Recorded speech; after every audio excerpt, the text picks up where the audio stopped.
I don't have my pulpit, and I feel a little lonely out here. What is going on? Well, first of all, before we talk about what's going on this morning, let's say good morning. Good morning, everybody. Good morning. Good morning. Everybody turn around and wave to the camera if you want. We see you. We see you, and we welcome you. We welcome you. Special welcome to anybody that's joining us for the very first time, or maybe someone that's coming after a little bit of an absence. We welcome you here today. My name's Reverend Deborah Bennett, and for those of you that may have just accidentally clicked on a link, we are Emerson Unitarian Universalist Congregation, and we are in Marietta, Georgia right now. Worship is our time to be together. It's our time to gather in community. It's time to make meaning of life. And it's time to take a pause from all that hustle and bustle of the world. Bruce, what is hustle and bustle? It's something you wear behind you Bustle. So we got to get away from our bustles. And we have come here today. Thank you for that, Bruce. I never knew what a hustle and a bustle was. Well, today, as you can tell, we are putting aside our normal service format because, of course, worship comes in many sizes and shapes and in many places and in many ways. So our stage this morning comes thanks to Mad Artist Theater. They are a theater group who's renting our sanctuary and doing an adaptation of Agatha Christie's And Then There Were None. I went to see it on Friday, so I know who done it. I won't tell. They have one more performance this afternoon if anybody's interested to see them. And they so graciously said, we have a Saturday night performance. We'll clean it all up and then put it back for our Sunday performance. And we were like, nah, let's see what happens if we just leave it up here. So we're going to play a little bit together today. Our theme this month has been cultivating relationship. And today we're going to talk about a relationship that you may or may not have, or one that may or may not be important to you. It's that relationship with that little three-letter word, G-O-D. Who is your God? As Unitarian Universalists, theological diversity is what we are all about, and everybody is welcome here. Although it's really fun sometimes to talk about it and kind of discover what each other thinks and feels. So we're going to have some fun today in worship. We are, if this looks like a little bit of a set of a talk show, well, we're going to have a little talk show format later, and you're going to be invited to participate. So get ready for that. So let's just jump right in because we have a big day planned. I'm going to invite everybody to rise in body and or spirit as you are able. We're going to sing hymn 347. It's in the gray hymnal. Gather the spirit. And it's getting chilly out there, so sometimes it takes a minute to wake up in the morning now. So I'm going to invite you to sing it with spirit, move, dance, yell, shout, or not. What's that, Kathy? Just for 2 verses. Then sit down and behave.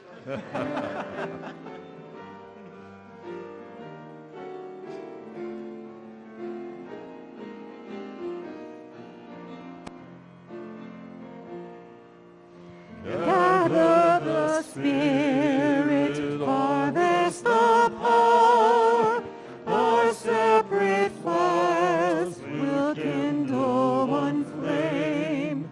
Witness the mystery of this hour. Our trials in this light appear all the same. Gather in peace, gather in thanks, gather in sympathy now and then.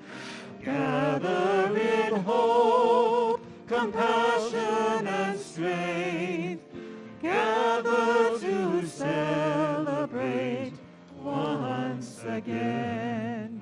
Gather the spirit of heart and mind, seeds for the sowing are laid in store, nurtured in love and conscience refined, with body and spirit united once more. Gather in peace, gather in thanks, gather in sympathy.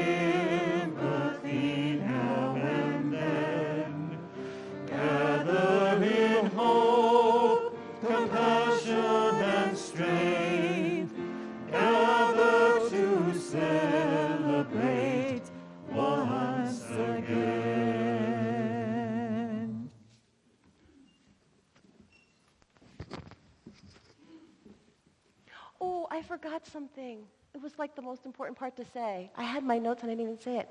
Today we are going to do a chalice fireside chat.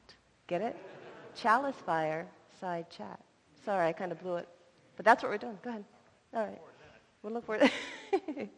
Good morning. My name is Jeffrey Jacoby, and I'm on the worship team, the story troupe, and I'm part of the choir. Each Sunday, we light our chalice.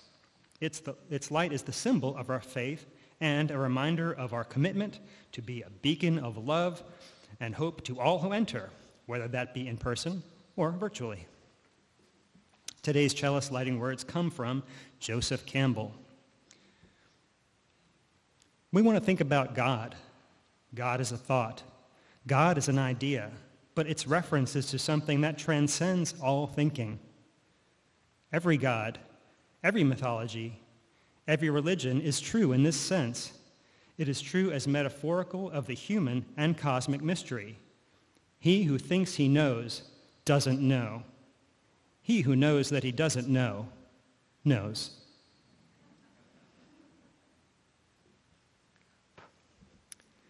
And now, in the spirit of beloved community, let's take a moment to greet each other and welcome each other to our time of worship.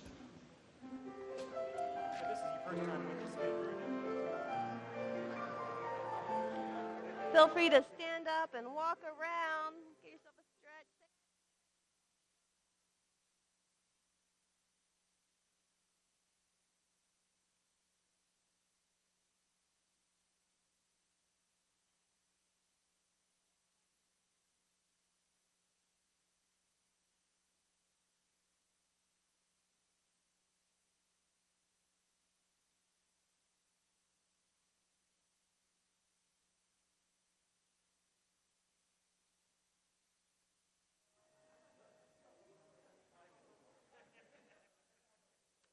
Good. It's so good to see you. Oh, so good to see you.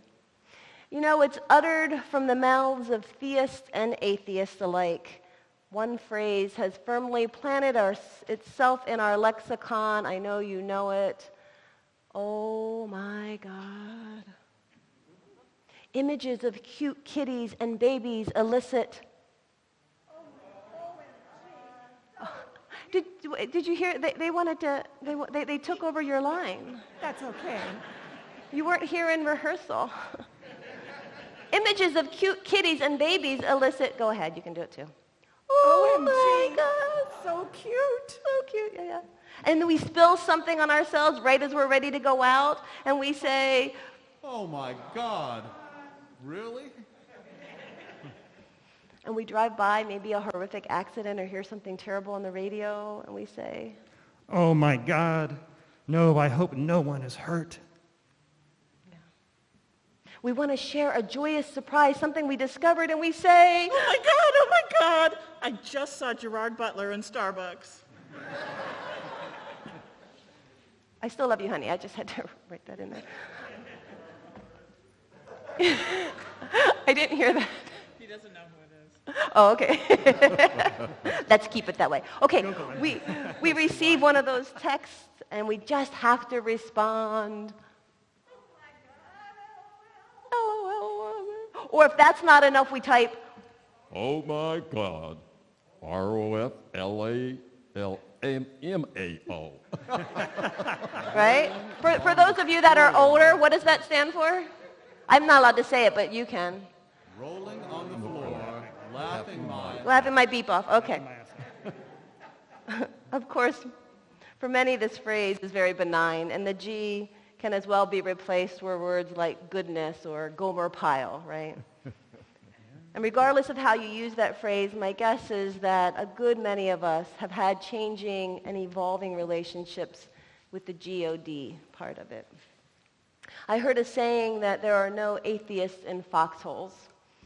And while I've never been in a foxhole, I have been in an airplane. Now, even though on the ground I considered myself an atheist, for many years I watched with curiosity how I would spontaneously begin to pray when the plane would encounter extreme turbulence. Anybody else? And if the shaking was really bad enough, I would find myself in negotiations with this entity whose existence I did not protest, but I'd be bargaining for my safe return. Anybody else? So did my prayers in that moment make me a theist in disguise?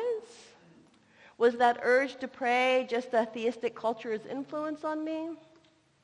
Were my negotiations and the requests the cause for the plane's safe landing, without of which we surely all would have perished? Now, standing now safely on the ground, I will say that it has always bothered me when I heard someone make it through a harrowing experience unscathed and give credit to God. I've always thought, what about the ones who didn't make it? Does God get credit for that as well?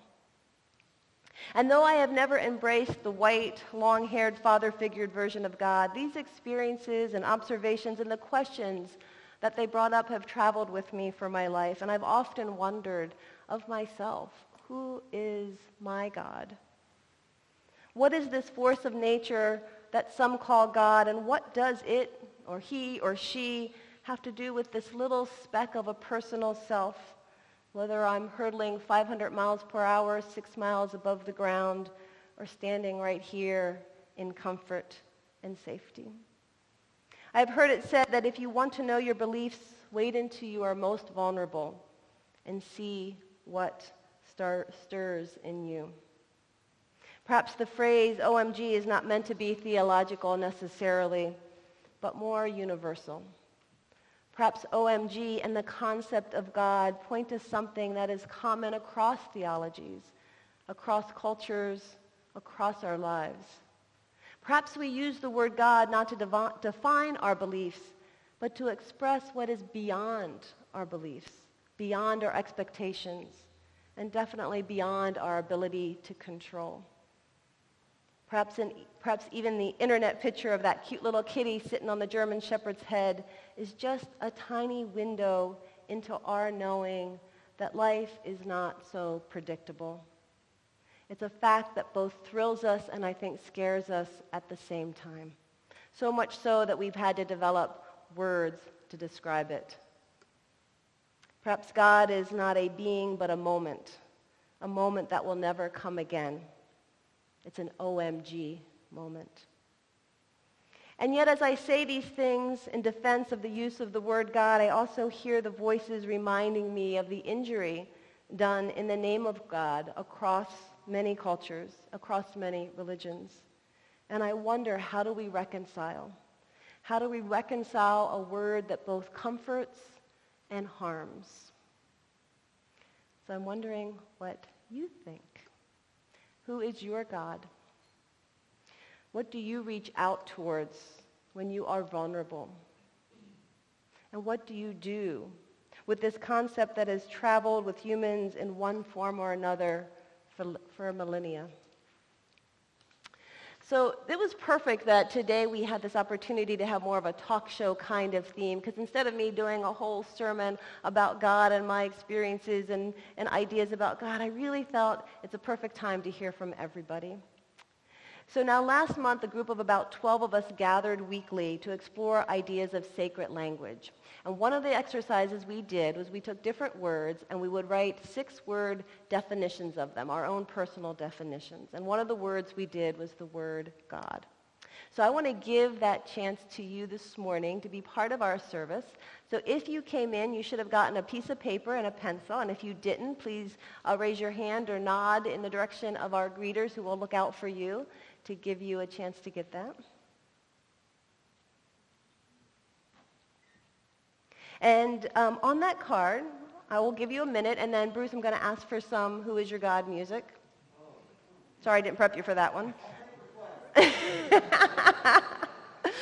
So we're going to give you a minute, and I want you to do your best to write 6 words, and if you really need to do the whole haiku, go ahead, do a whole haiku. But otherwise, 6-word definition, your personal definition for the word God. Those of you online, I'm going to ask you to not type it in the chat right now, but hold it. So later, after our joys and sorrows, when we're going to use these, then I'll ask you to type it in the chat. But go ahead and write that down.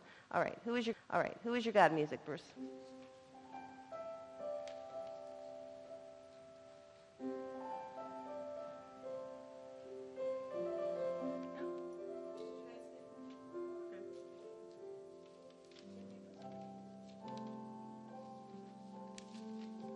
you mind bringing some paper up to our lovely hymn ensemble? Because we definitely want to hear what they have to say about it.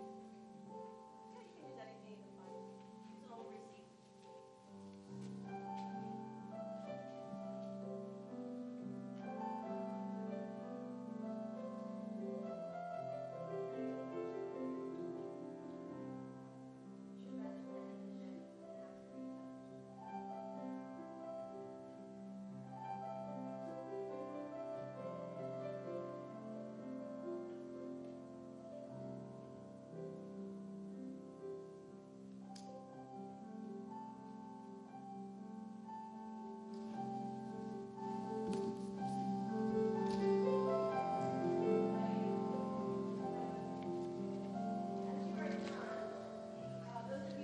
Service, the greeters are going to come around with a basket. So two things. If you wanted to just do this for yourself and never have this read by another human, just keep it. If you would like the potential for it to be read, obviously we're not going to have time to read them all, but later in the service we're going to play with these a little bit. So if you would like yours to be in the running for being read, please put it in the basket. If you want us to know your name, write your name on it. If you do not want us to know your name, please don't write your name on it. And then after service, we're going to take all the ones that we collect because we're not going to have time to read them all, and we'll put them outside on a table so you can all read each other's because I think it's going to be very fascinating. So, yeah, Judy, if you want to come around. And if you're kind of still noodling on it, we'll give a chance to hand them in later as well if you want to noodle on it for a little while longer, but otherwise. And I think in the meantime, so while the basket is going around collecting, and please somebody put a card in there or this will be a very boring service. Let's have a time for a story. Are you ready?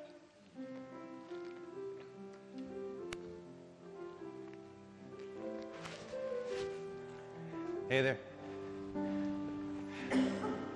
So good morning. I'm Noel Garwick, and this is the story for all ages. So I apologize for my voice in general, but also because I was at a concert last night. And halfway through, Killer Mike said, hey, it's our manager's birthday tomorrow. Can everyone please sing happy birthday? Which is like really hardcore, really punk rock, and that's what everyone did. And anyway, so the story this week was fun, coming up with a tale for who is your God in a nice kid-friendly, family-friendly way. To which I said, of course, I'd like to do that. So origins of this tale come from Jewish tradition. And it starts a long time ago where there was a rich landowner, and he had heard about a tireless worker that had been made through magic, known as the golem. And he knew that their rabbi was a studier of mystic arts. He read the Kabbalah, the Talmud, in addition to the Torah. And rumor had it that he knew how to bring a man to life out of clay. So the landowner went up the hill to the synagogue, knocked on the rabbi's door, and said, hey, I got a job for you. And the rabbi heard what he wanted, and he said, I will not be responsible for this. And the landowner said, hey, I know that we need to repair the roof here. I know there's some other additions we want to do to the synagogue, and I'm willing to pay for it all. And the rabbi thought for a minute, and he said, I will only be partially responsible for this. So he gave instructions, and he sent the landowner home. And the landowner went and he had some of his workers pull up some yellow clay, a whole bunch of it, and used it to form the shape of a person. Arms, chest, legs, head, even a face. And then that night, under the full moon, it's kind of a Halloween story too, huh? Yeah. The rabbi came by, he said some magic words, he did some things that I can't tell you the details of, because if you went home and made a golem, your parents would be pretty mad eventually, right? So, but the important part is that he had the rich guy go carve a word onto the golem's forehead, a mace, which is 3 runes, and it means truth. And with that, the golem breathed his first breath, and it sat up. Now, it couldn't talk, right? But it could listen, and at least at first it would follow orders. So the rich guy would say, hey, go plow the fields. The golem would do it. He'd say, hey, go make dinner. The golem would do it. Anything that he wanted, the golem would take care of it. So this guy felt like, hey, he's in charge, he's doing pretty good. But the other people he had working for him, they got a little spooked by this. And this guy didn't talk. And also, a strange thing happened, right? So as soon as the golem had been brought to life, the rune was carved on it, he kind of became sort of human-like, right? Like he grew fingernails. Weird detail, huh? And he also grew hair, long, beautiful hair, like Deborah's, I guess. Yeah, my head's shaved. It's beautiful in its own way. Anyway, so it was sort of like this half person, right? It's still made out of clay. And it still kind of breathes and everything, like with its chest going in and out, but it's very spooky. So all the other, workers got kind of scared of this, like, hey, we don't really know about this guy. And they also noticed that every day the golem would get a little bit bigger and a little bit wider. And it started out a little bit smaller than, the size of a man, and eventually it got bigger and bigger. And a strange thing happened too, is that as this happened, the rich guy, the landowner, he noticed that it took a little longer each day for the golem to obey his orders. He'd have to repeat it and repeat it and repeat it. And parents right now are thinking, okay, it gets a little bigger every day, bigger and bigger. It takes longer to respond to orders. Sounds really familiar. If you have teenagers, you know what I'm talking about? That's kind of what the story's about. So anyway, eventually this guy's like huge, like 7 feet, 8 feet tall, and he's only listening about half the time. So he's able to do a lot of work because even though he has to shout until he's red in the face, the landowner can say, hey, do this, do this, do this, and he'll work through the night. He doesn't sleep, right? He's like a robot. So all the other workers go and they leave, but he's like, well, this guy works 24 hours a day. I think I still got better in the deal. So the problem is that eventually the golem gets even bigger until he's about twice as big as a man, right? And he won't listen at all now. And the guy will say, hey, go plow the fields. And instead, the golem will go over and he'll start tearing out fruit trees from their roots because he's huge and he's strong. Or he'll start breaking down fences. And eventually he just goes on a rampage, doing whatever he wants. Again, like teenagers, right? We've all been there. And so the landowner finally gets scared and he says, you know what?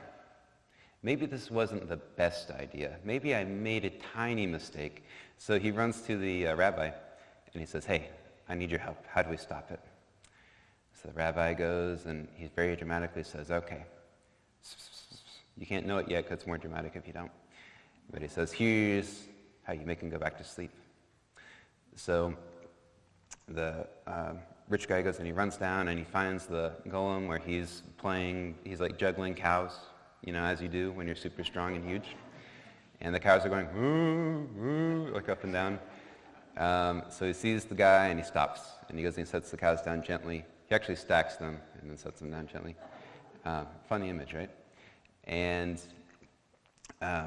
the landowner goes and he says, hey, I have another order for can you come closer? So the golem pauses for a minute and he bends down. He bends down low enough that the guy can see the runes on his forehead. And quickly he goes and he smudges out the first letter. So instead of emes, it's just mes. And it goes from truth to the Hebrew word for death. Weird how those are close, right? And suddenly, just like magic, the man of clay goes and he turns into clay again. And this huge tons of clay fall down. And that's the last thing that was ever heard of the golem or that rich guy.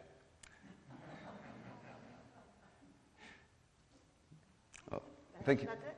No, that's it. Yeah, I wanted to leave it like dramatic for a minute. I know I said I only do 5 minutes this time, but okay. So if you'll please join me for the song of dedication.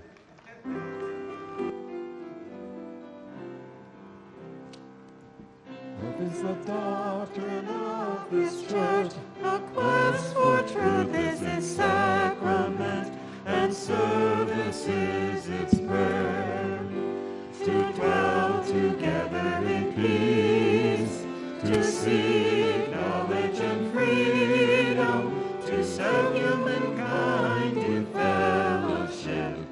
Thus do we covenant with each other. Thus do we promise to each other.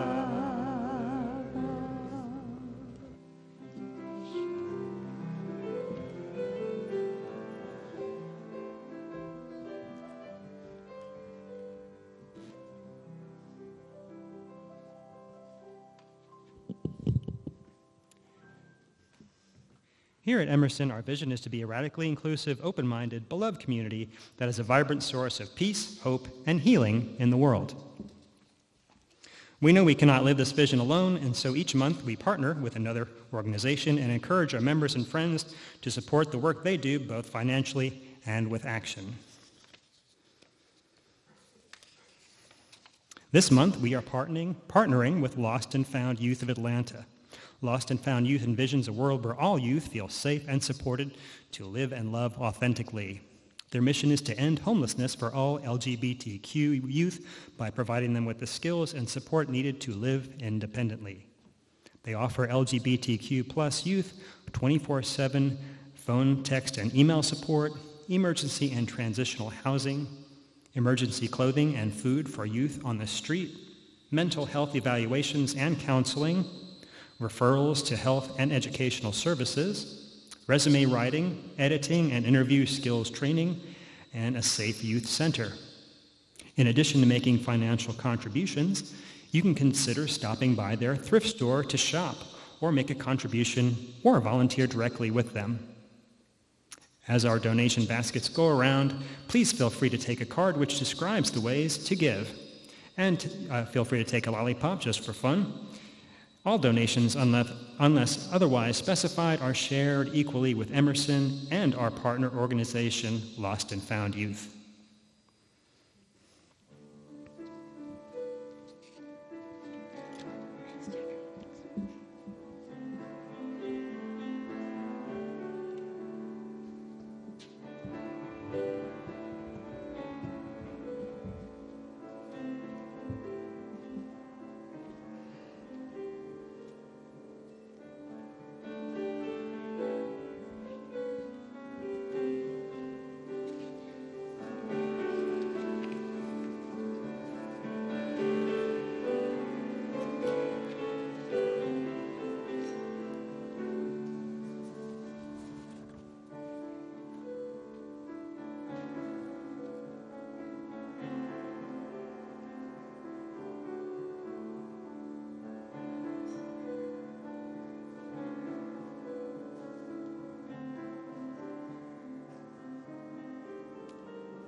Good morning.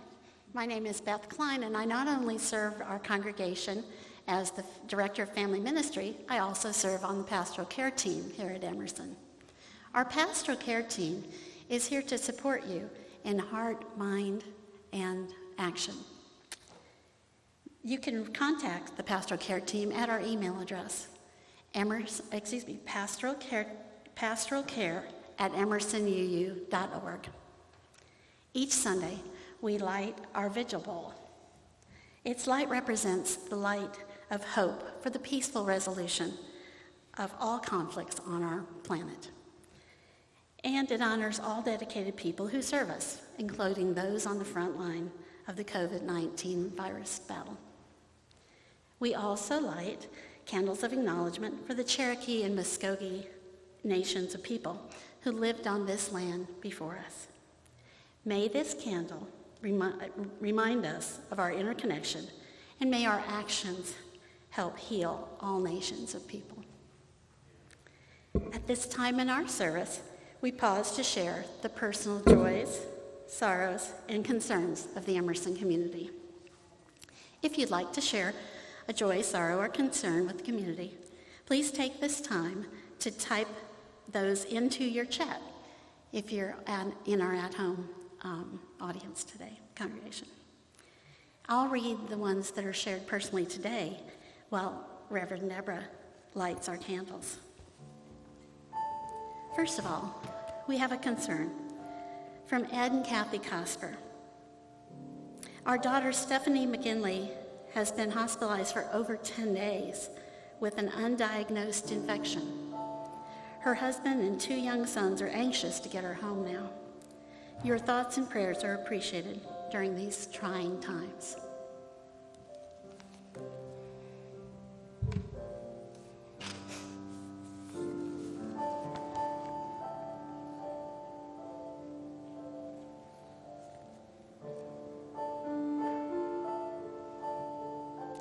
From Mary, may the congregation continue to send healing energy to Ann Mason and my sister, Ann Mason's and my sister, Betsy, as she receives treatment.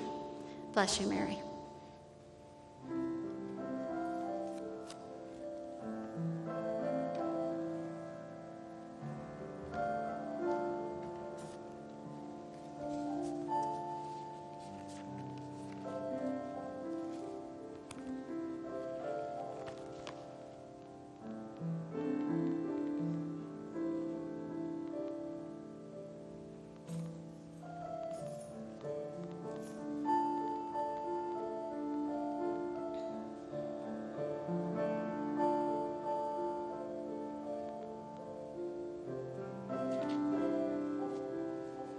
We also know there are joys, sorrows, and concerns that are too tender to share in full. Feel free to speak out loud or type into the chat the name of someone you're holding in your heart today.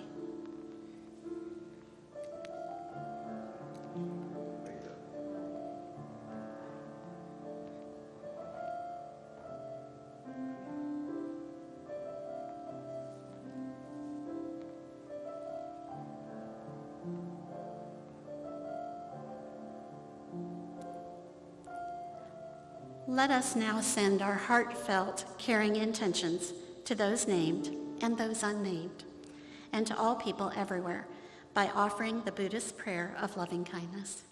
Please repeat these words after me. May all beings be filled with loving kindness. May they be free from harm and suffering. May they be well in body, heart, and mind. May they be at peace. Blessed be. Thank you, Beth. Let's move into our time of meditation today. So I'm going to invite you to find your comfy spot in your chair. If you're at home, get comfy, but not too comfy. Give yourself this moment to kind of connect. We're going to enter into, after our meditation, our dialogue about God. So I'm going to invite you to use your meditation time as a reflection time. Perhaps you've written some words on the paper, but now let that sink inside yourself a little bit, taking a few deep breaths.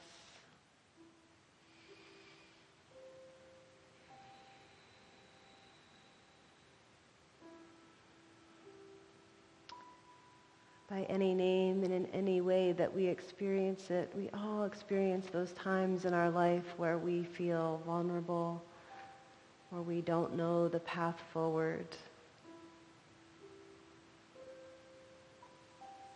And sometimes it's as close as a breath away, that connecting to self.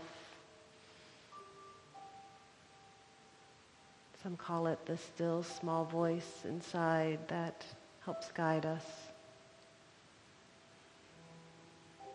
I invite you now to take a really deep breath with a full exhale.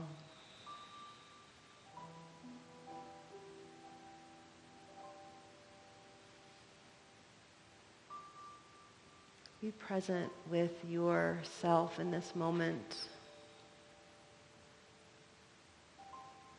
allowing the quiet to settle on you and through you.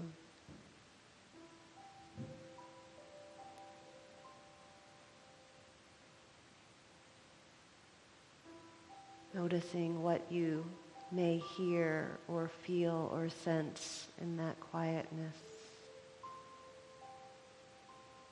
I'm going to invite you to stay in this quiet space a little longer today, listening for that voice.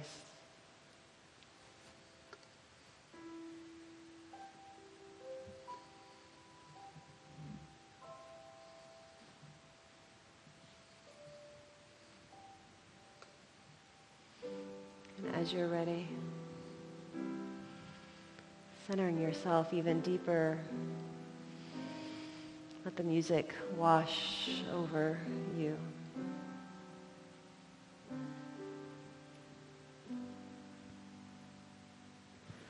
With guile and calm, deep inside all, I hear you call, singing.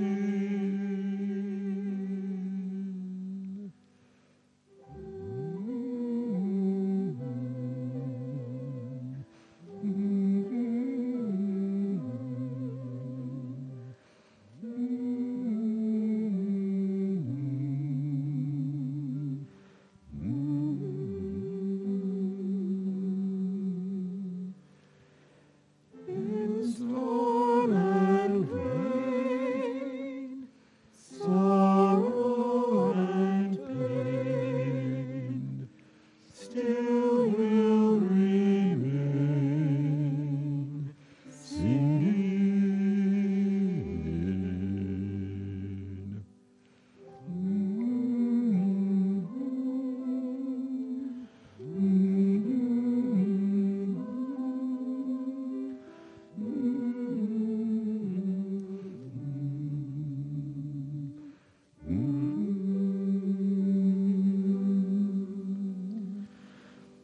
Calming my fears, quenching my tears, through all the years, singing.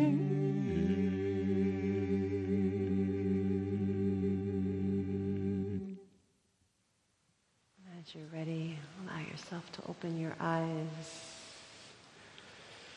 Thank you. That was beautiful. Well, I think I need some guests up here. I would like to invite our first guest at our Chalice Fireside Chat. Could I have Bruce King, Claude Fravian, and Sarah Drew? Well, that's nice. They don't clap for me when I get up here. Oh, did I say that out loud? Yeah, you'll have to find some mics. So, greeters, could you take that basket around one more time? See if we have any other... Oh, you have the stack. All right, spread them all out there. Spread them all out. I'm not surfing. Claude, do you have a mic? I do have a mic. You do have a mic, and Sarah, you have I'm a on a mic. wireless. I think I heard myself. Did you hear yourself? Did I hear myself? I heard myself. So we have our stack of 6-word definitions, and as we're getting those ready, what we're going to do is we're going to use those as our little conversation prompts.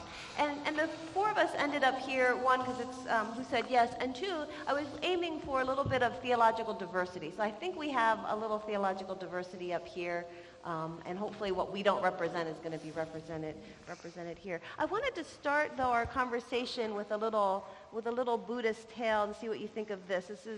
There's these two Buddhist monks, and they're sitting in a woods, and they're quietly observing the forest, and they're just sitting there, as you were just doing in your meditation, and they were just viewing all the trees.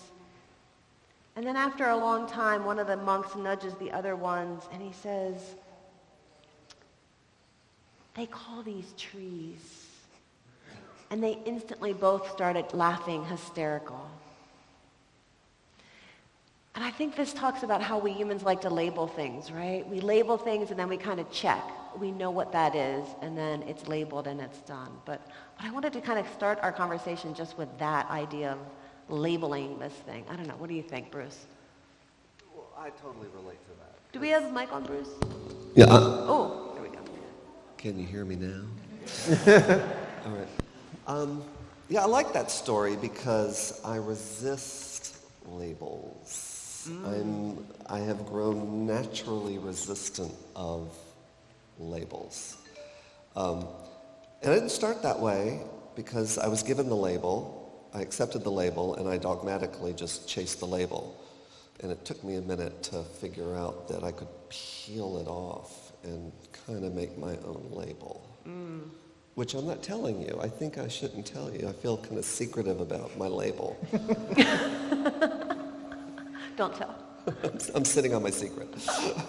I don't know. What do you guys think about labels and just the way we label things, and especially concepts like God?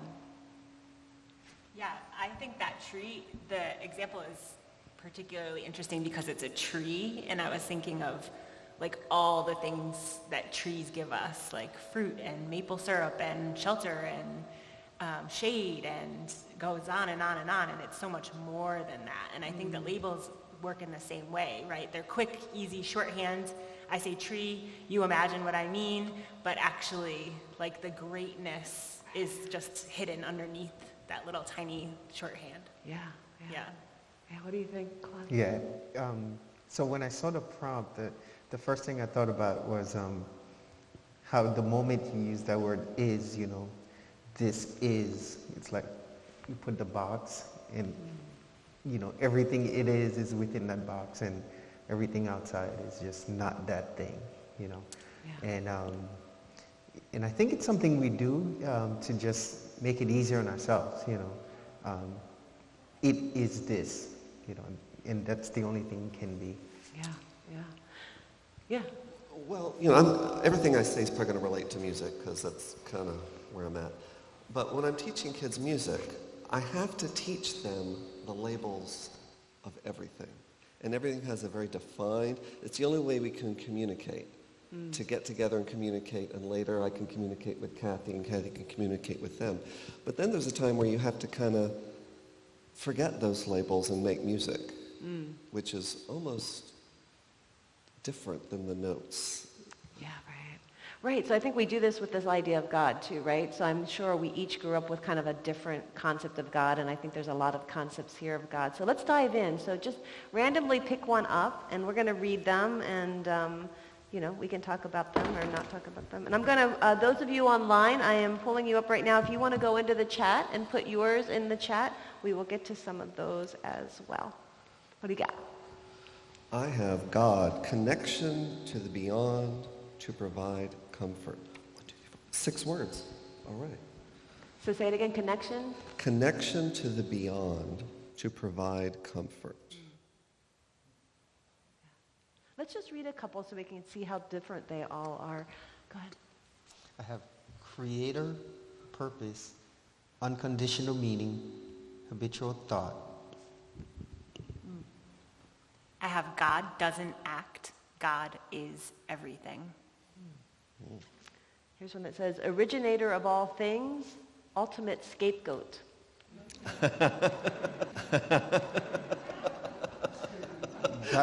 God is We're important. not judging these as better or worse, but I kind of like them this one. God is important, has been, always will be. Eternal spirit in all, just there. Beauty, joy, pain, awareness, sun, wind. God is enlightenment, compassion, love, mystery, interconnection, acceptance. Oh, sorry. Let's pause for a second. I mean, we're getting some similar themed ones, but every once in a while we have things like scapegoat in there and pain in there. So what do we do about that, Claude? Can you share a little bit more about your, we should maybe each share a little bit about from what lens are you coming from? You put me on stage. What a mistake. I didn't put you here. Did anybody see Claude walk up to the stage? On his own Did anybody see accord. me carry him? I was thinking of it like, this is my testimony, I get to give my testimony in front of all of you guys. And testimonies kind of have this arc, first I was good, and then something bad happened to me, and then I saw the light, and, God saved me kind of thing. So I grew up in a very devout Southern Baptist church. I don't know if that says anything to you guys, but, I'm saved, I'm sanctified, and I have the Holy Ghost. I spoke in tongues, and God, not just religion, but God is important to me, it's important to my family, and each time I go home, I kind of fall in with, this is what we do as a family. For me today, I think I stepped away a little bit from the Christian God, but God has stayed important to me. And there are a lot of the things that I learned as a child, I still do them. I still love my gospel music. Every once in a while I'll read my Bible or pick up on a verse that means something to me. And so I think what I'm saying is, my testimony is that my God has changed a little bit, but it's still very important to me. That's beautiful. Thanks for sharing that, Claude. And I'd love to hear from you next, Sarah. And those of you online, I realize that I don't get to see chats that were posted prior to when I opened my computer, so the only one I'm seeing is George. So if anybody else wants to if you've put it on already, please put it back on, because that way I can see it, and then we can read some of those. Sarah, what about you? What's your... Yeah, my background is really sort of mishmashed. I was baptized Lutheran. I think my mom's family is sort of culturally Lutheran more than religiously Lutheran. They're Swedish-German, and they lived in this Swedish-German tiny little town, and so it was just like where they went to school, and it just was part of their life. And then the later years of my childhood and teenagehood, I was sort of half Catholic, the family would go to a Catholic church, and I had communion and then CCD, and but not devoutly, and sort of it wasn't cultural because we had that cultural Lutheran. So it was just sort of like I had some experiences, but they were not formative maybe, but they were just sort of in my history. And then what really impacted me was in my adulthood starting a yoga practice. And so Hinduism and the study of Hindu spirituality really affected me. I just sort of felt like that was more true to me. I understood it more. It felt more like something I could live into than the other things did. And now, of course, as a student at Candler School of Theology, I just have constant flood of ideas, and so I still feel like it's an evolving thing for me. Awesome. Yeah. Very cool. I was raised Methodist, and we were very devout, starched, ready for Sunday, real attenders, and then I got involved as a kid. So, eventually things ran aground. I came out and things weren't quite as smooth. And the unfortunate part was that the religion that I was super dedicated to as a kid, I was all in. I did the Billy Graham Bible study. I did it all. It was turned on me and kind of used on me over the kitchen table to tell me where I was going to go, and I wouldn't be loved, and you're going to go to HE double hockey sticks and all that stuff. And so that was my bad thing happened part you were talking about. And so I ran as far away as possible.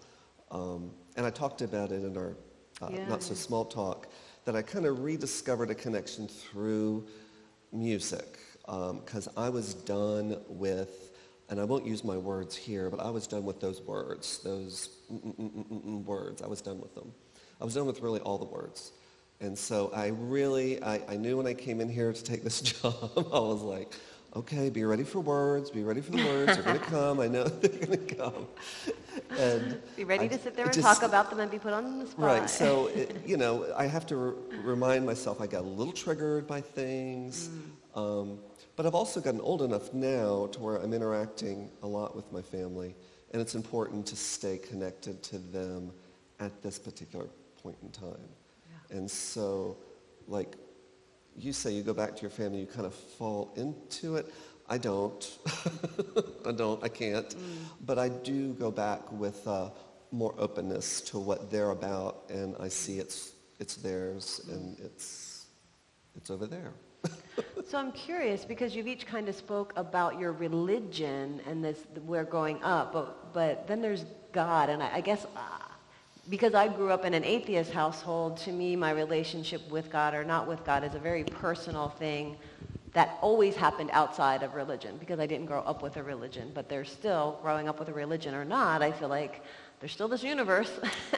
You know, things are still happening. I still don't know how the stars are, like, what they're doing up there. I mean, I don't know how my phone works. Not that that has anything to do with God, but still, like, there's all these things I feel like I don't know and happen in my life.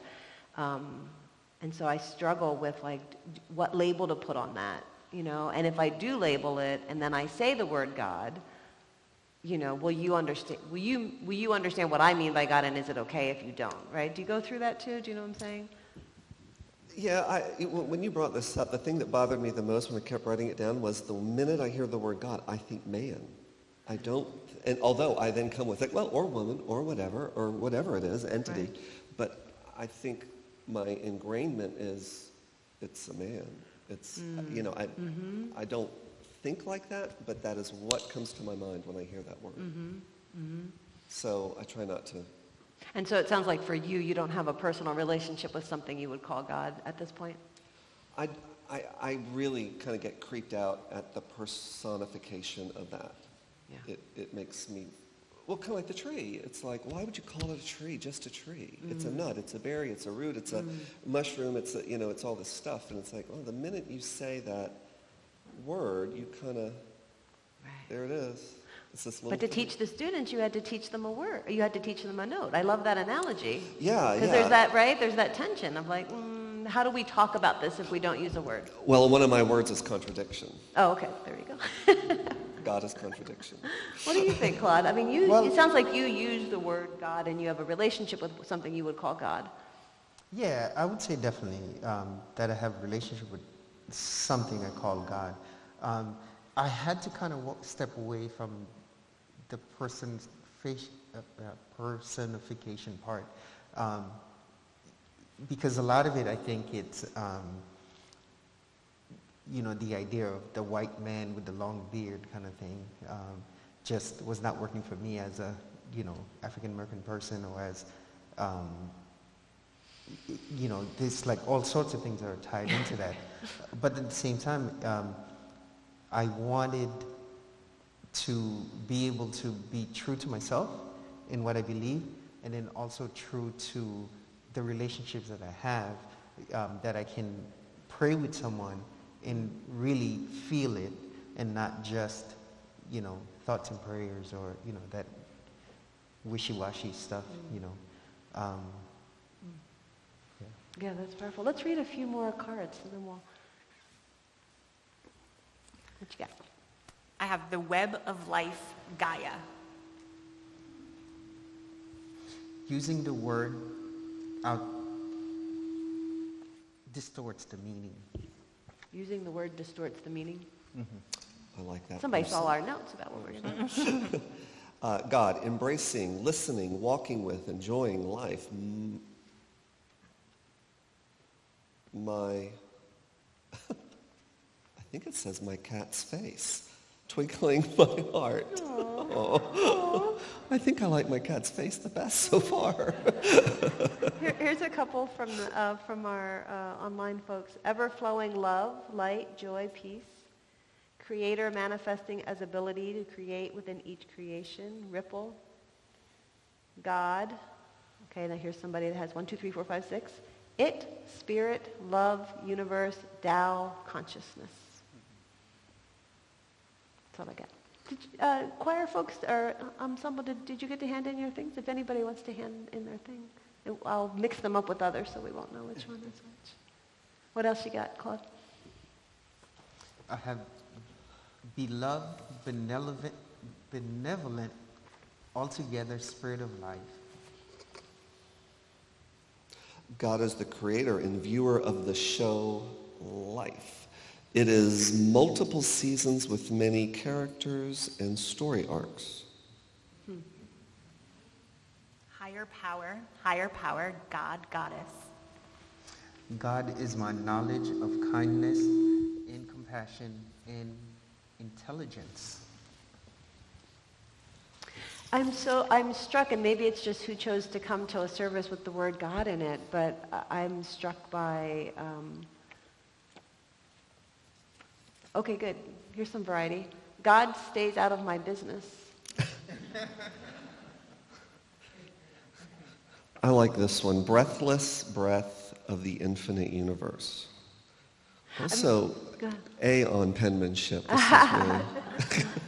I mean, it does sound like a lot of folks here are expressing the idea of God that is a very calming presence, like is a very real presence in their life. Yeah, I feel like you were saying about a relationship with God, I feel my relationship with God when I'm alone. The minute I start traveling out and interacting, I get distracted by words and thoughts and places. I try and hang on to my core inner direction of doing the right thing based on just how it feels, how it sits. But I get distracted as I travel, and then usually by the time I make it back alone, I'm like, oh crap, what did you do out there? You said this, you thought that. So yeah, it feels like I'm closer when I'm alone. So that, I just looked at the time, and I'm so sorry. I could go on for like the next hour. You guys probably want to go do something else today.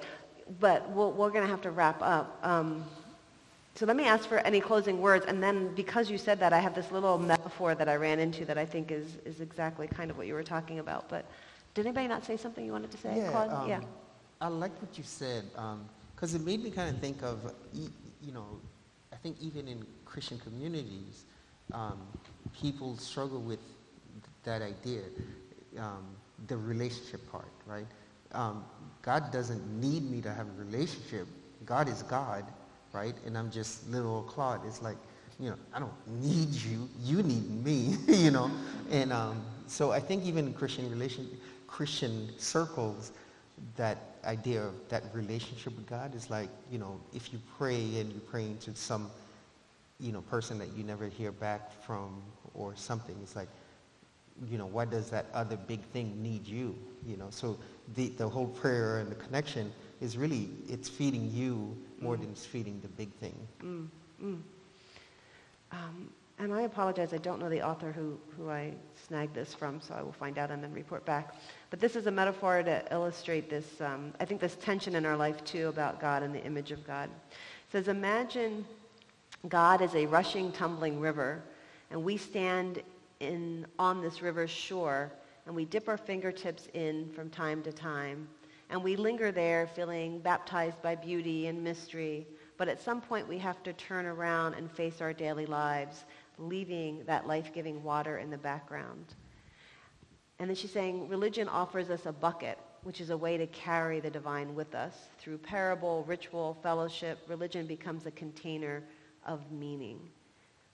And that sometimes, she goes on to talk about how sometimes fundamentalist religions seem to confuse the bucket for the water. And I think we all do that, not just in fundamentalist religions. It's like, this bucket we call God, is just this one thing. But how do we, continue to dip back into that flow, that energy, whether it's through prayer or through congregational coming or talking to each other. How do we touch that? Or through singing and listening to beautiful music, which is about to happen. Would you join us in our closing hymn? Actually, would you lead us in our closing hymn? Please rise, if you will, and bow to your spirit. Thank you, Bruce. Thank you, Claude. Thank you, Sarah.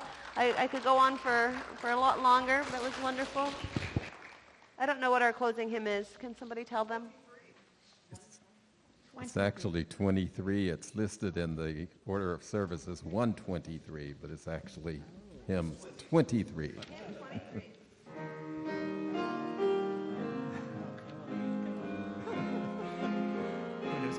Glad it came out.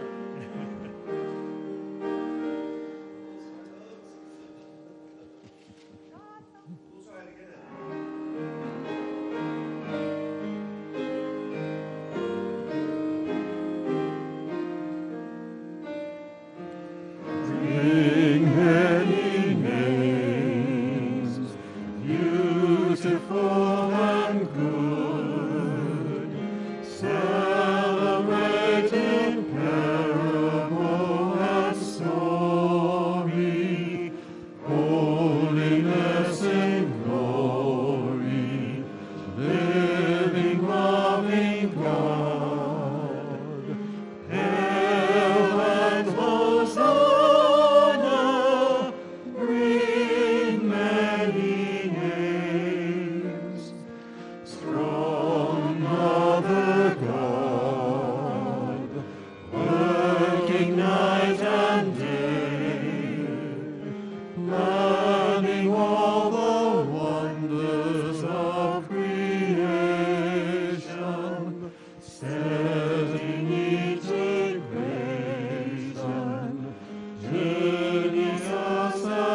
child, feeling all the strings of human living, caring and forgiving, till we're reconciled. Hail and Hosanna, Lord Father God, great living God, never fully known, joyful darkness far beyond the seeing, closer yet than breathing, everlasting home. Hail and Hosanna, great living God. Thank you for joining us today. I'm going to close with Joseph Campbell because we opened with Joseph Campbell, who says, in choosing your God, you choose your way of looking at the universe. There are plenty of gods. Choose yours. We hope you have been nourished in heart and mind by our worship today. As our chalice is extinguished this morning, please join me in the final words. They are posted in the chat and in the order of service. We extinguish this flame, but not the light of truth, the warmth of community, or the fire of commitment. These we carry in our hearts and out into the world until we are together again. Please join us on the back terrace afterwards for refreshments and fellowship. Those of you online, please stay tuned in and you will be able to go to virtual breakout rooms for fellowship time. At 11:15, our second hour activities for adults, children, and youth begin. Please see the listing in the order of service.